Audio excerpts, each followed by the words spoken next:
John Villarreal, Conservative New Media. We're here with CD11 candidate for a Republican primary, and then hopefully against McNerney, Brad Goehring. Brad, you just fired up that crowd up there. Tell me about this Tea Party here. Why are you here, and what's going on with the campaign? Well, I'm here because of fellow patriots like myself. We need to take this country back.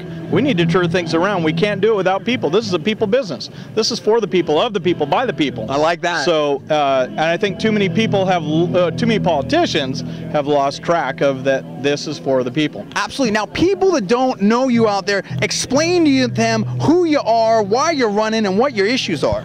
Well, I'm a wine grape grower from Lodi, born and raised in the district my entire life.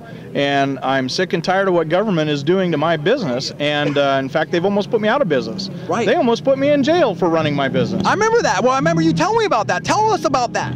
Well, one day my dad was driving tractor out on a ranch, and a Suburban with blacked out windows came up, rolled down their windows, and asked where they could find me. What they ended up doing is formally charging me with filling and destroying waters of the U.S. for simply disking my land, which is tilling the ground. Right. And so anyways, here I am running my business one day, and the next day I'm facing jail, being separated from my family, and I'm guilty until proven innocent. There is no trial to prove that you're guilty. It's the other way around with the federal government. And enough is enough. Long series of events led me to be a public spokesperson for different groups, one of them California Farm Bureau, on private property rights. And working back in D.C., I realized that there's not enough people representing business and industry and agriculture back there.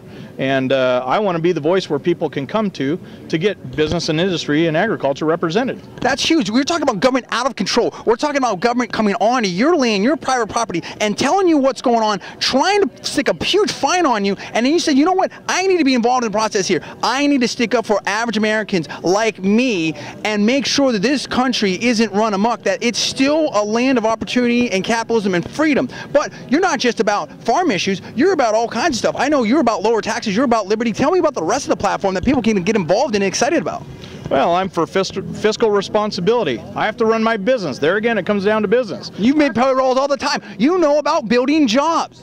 I know about how to make cuts where cuts are. I know how to do it. It's going to be painful, but you still got to do it anyways. I know how to cut. I know how to run budgets. The way my parents raised me was with two principles. When I turned 18, I sought out my dad's advice on how to vote. My dad told me 2 rules of thumb that I could follow the rest of my life and never have to worry about a vote. Okay. And rule number 1 was never vote for anything that will increase the size of government. I agree with that. And number 2, never vote for anything that's going to raise taxes. Huge. I mean, if you just do those 2 things right there, you're in good shape. We agree that we need some government, but things are so out of control now. It's like we feel like we work for government, not the other way around. Right, they're here for us. And the other thing is the states created the government, not the other way around. Amen. So the federal government, I think, has long forgotten that they were created by the states. Now, you've got some huge endorsements. You've got, I know, a lot of farm bureaus around, supporting you, a lot of other people supporting you. Tell me where this race is at right now, and what are you going to do to win this nomination? Well, I'll tell you what, I'm a farm boy. Farm boys know how to work. Literally, I mean, I'm not exaggerating, our campaign is alive and awake at all 24 hours a day. I start each day at about 3 o'clock in the morning, work on my own business for a few hours in the morning. Yeah. My campaign staff goes to bed around 4 or 5 a.m. and we've got it covered 24/7. But there's no candidate that's going to be able to outwork me, including Jerry McNerney. I love that. This is a hard-working candidate. He wants to work for you guys out there. Now, people say, hey, this guy's cool. I like what he's saying. I want to get involved in this campaign. How do they do that? They can contact us at GoehringForCongress.com. Goehring forcongress.com. I love it. I'd love to have you. I love it. Add him on Facebook. He hits me up all the time. This guy talks to everybody. They're on Twitter. They're on the web. Get to that site. Check it out. Brad, thank you so much. Thanks, John. Appreciate it. If Jerry McNerney will not stand up for balanced budgets and reduce taxes, you can count on me that I will. If Jerry McNerney cannot lead this country to economic freedom and uphold private property rights, you can darn well count on me.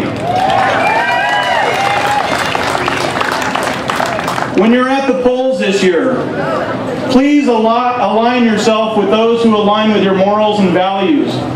If you find several candidates that you can do that with, take the next step. We need business people in Congress. We need people understanding how to get businesses going. We need people who aren't looking for salaries. We don't need any more career politicians. We don't need any more lawyers. And together with all of your patriotic help, we can turn this country around and win it. And I believe we will. Brad Goehring for Congress. Thank you.